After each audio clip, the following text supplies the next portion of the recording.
So hi friends, this is Sivaramakrishna Dasari and welcome to nose videos cinema talkies. Friends, ఈ వీడియోలో మీకు నేను ఆది పినిశెట్టి మరియు లక్ష్మీ మీనన్ జంటగా నటించిన శబ్దం మూవీ యొక్క రివ్యూ చెప్తానండి. ఈ సినిమా యొక్క లెంగ్త్ వచ్చేసి 2 hours 28 minutes అండి.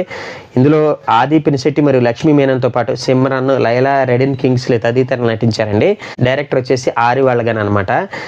ఈ ఆరి వాళ్ళగన్ గారి మూవీ అంటే మీకు ఆది పినిశెట్టి, ఆరి వాళ్ళగన్ కాంబినేషన్లో వైశాలి అనే మూవీ వచ్చింది చూడండి, once upon a time. Super movie. Water back డ్రాప్లో ఉంటుంది అనమాట. ప్రతి ఫ్రేమ్లో కూడా వాటర్ డ్రాప్స్ కనపడుతూ ఉంటాయి. అట్లాగే ఈ సినిమాలో శబ్దం అనే కాన్సెప్ట్తో ఆరి వాళ్ళగన్ గారు సినిమా తీశారనమాట. మరి ఈ శబ్దం మూవీ బాగుందా అంటే మాత్రం 50-50 అని చెప్తానండి. ఫస్ట్ హాఫ్ మాత్రం ఓ రేంజ్లో తీస్తారనమాట. ఓరి నాయనో, సౌండ్ని ఇలా కూడా వాడుకోవచ్చా, ఆ సౌండ్తోనే మనుషులను చంపేయచ్చా అని చెప్పేసి భయం వేసింది అనమాట. కాకపోతే సెకండ్ హాఫ్ విషయానికి వచ్చేసేపాటికి డైరెక్టర్ పూర్తిగా తడబడ్డాడండి. మరీ ముఖ్యంగా స్టోరీ రివీలింగ్కి సంబంధించి వచ్చే సీన్స్ కూడా బాగా ల్యాగ్ అయిన ఫీలింగ్ కలుగుద్ది. డైరెక్టర్ ఎంత మంచి సబ్జెక్ట్ని చెడగొట్టేశాడా అన్న ఫీల్ అయితే కలిగింది. ఓవరాల్గా సెకండ్ హాఫ్ విషయంలో దర్శకుడు ఇంకొంచెం ఫోకస్ చేస్తుంటే మాత్రం ఈ సినిమా ఆది కెరీర్లో ఒక బ్లాక్ బస్టర్గా నిలిచి ఉండేదని చెప్పేసి నా అభిప్రాయం అండి. ఇక స్టోరీ విషయానికి వస్తే హీరో ఆది ఇందులో ఒక గోస్ట్ ఇన్వెస్టిగేటర్ అనమాట. అతనికి ఒక కాలేజీలో వరుస మర్డర్లు జరుగుతుంటాయి. దానికి సంబంధించి ఇన్వెస్టిగేషన్ చేయమని చెప్పేసి బాధ్యతలు అప్పచెప్తారనమాట. అయితే ఆ యొక్క ఇన్వెస్టిగేషన్ దిగినప్పుడు మనవాడికి కొన్ని విస్తుపోయే నిజాలు తెలుస్తాయి అనమాట.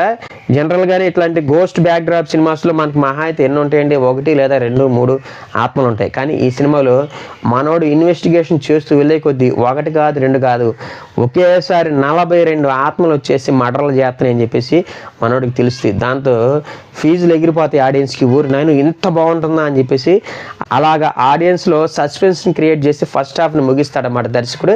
కానీ సెకండ్ హాఫ్కి వచ్చేపాటికి ఆ 42 ఆత్మలు ఇలాగ ఎందుకు మర్డర్లు చేస్తున్నాయి, అవి చనిపోవడానికి కారణం ఏంటి అని ఆ సస్పెన్స్ని రివీల్ చేస్తానికి వచ్చేటటువంటి సన్నివేశాలు మాత్రం చాలా సాదాసీదాగా అనిపించినాయి. ఏదేమైనా సరే సెకండ్ హాఫ్లో డైరెక్టర్ స్క్రీన్ ప్లే పరంగా ఇంకొంచెం వర్క్ చేస్తుండాల్సిందేమో అనిపించింది. ఇక యాక్ట్రెస్ యొక్క పర్ఫార్మెన్స్ విషయానికి వస్తే గోస్ట్ ఇన్వెస్టిగేటర్ క్యారెక్టర్లో ఆది పర్ఫెక్ట్గా సెట్ అయిపోయాడు అనమాట. స్టార్టింగ్ నుంచి ఎండింగ్ వరకు కూడా ఒక పర్ఫెక్ట్ సీరియస్ లుక్లో ఉంటుంది అనమాట ఆయన యొక్క క్యారెక్టర్. అందుకు తగ్గట్టుగానే చాలా బాగా పెర్ఫామ్ చేశాడు. ఆది పినిశెట్టి తర్వాత హీరోయిన్ లక్ష్మీ మీనన్ గారి యాక్టింగ్ కూడా చాలా మంచి మార్కులు పడతాయండి. మరీ ముఖ్యంగా ఇంటర్వెల్ సీన్స్లో లక్ష్మీ మీనన్ గారి యొక్క పెర్ఫార్మెన్స్ మాత్రం ఆసమ్ అని చెప్పాలి. పెర్ఫార్మెన్స్ పరంగా ఆది పినిశెట్టి మరియు లక్ష్మీ మీనన్ గారే ఈ సినిమాకి హైలైట్ అని చెప్తాను. ఇక మరొక సపోర్టింగ్ రోల్స్లో సిమ్రన్ గారు చేశారండి. ఆవిడ కూడా ఉన్నంతలో చాలా బాగా చేశారు. అయితే సడన్గా వచ్చే సర్ప్రైజింగ్ క్యారెక్టర్లో హీరోయిన్ లైలా గారు కనపడతారనమాట. ఆవిడ కూడా ఉన్నంతసేపు చాలా బాగా చేశారు. అట్లాగే కమెడియన్ రెడిన్ కింగ్స్లీ గారిని పెట్టారు కానివ్వండి, ఆయన నుంచి అంతగా ఫన్ జనరేట్ కాలేదు. ఓవరాల్గా చూసుకుంటే ఆయన నుంచి కామెడీ ఇంకొంచెం ఎక్కువ వచ్చుంటే బాగుండేది అనిపించింది. ఇక టెక్నికల్ డిపార్ట్మెంట్ విషయానికి వస్తే తమన్ అందించిన BGM ఈ సినిమాకి ప్రాణం అని చెప్పాలండి. ఆయన అందించినటువంటి ఆ రీరికార్డింగ్, ఆ సౌండ్ డిజైనింగ్ మాత్రం ఎక్సలెంట్. మరీ ముఖ్యంగా ఆ హారర్ సీన్స్లో వచ్చే ఆ సౌండ్స్ మాత్రం మనల్ని ఖచ్చితంగా భయపెడతాయి. ఏదేమైనా సరే తమన్ గారు ఎక్సలెంట్ BGM ఇచ్చారు. అరుణ్ పద్మనాభన్ గారి సినిమాటోగ్రఫీ కూడా చాలా బాగుందండి. ఇక సాబు జోసెఫ్ గారి యొక్క ఎడిటింగ్ అయితే మాత్రం ఓకే అని చెప్తానండి. మరీ ముఖ్యంగా సెకండ్ హాఫ్లో ఎడిటింగ్ ఇంకొంచెం బెటర్గా ఉండుంటే బాగుండేది అనిపించింది.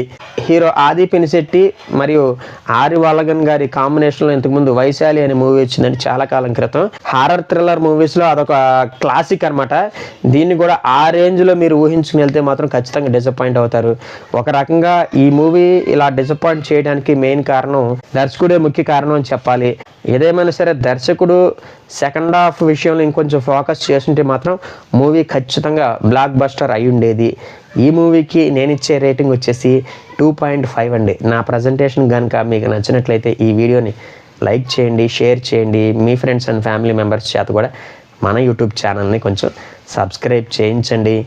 థ్యాంక్ యూ అండ్ జై హింద్.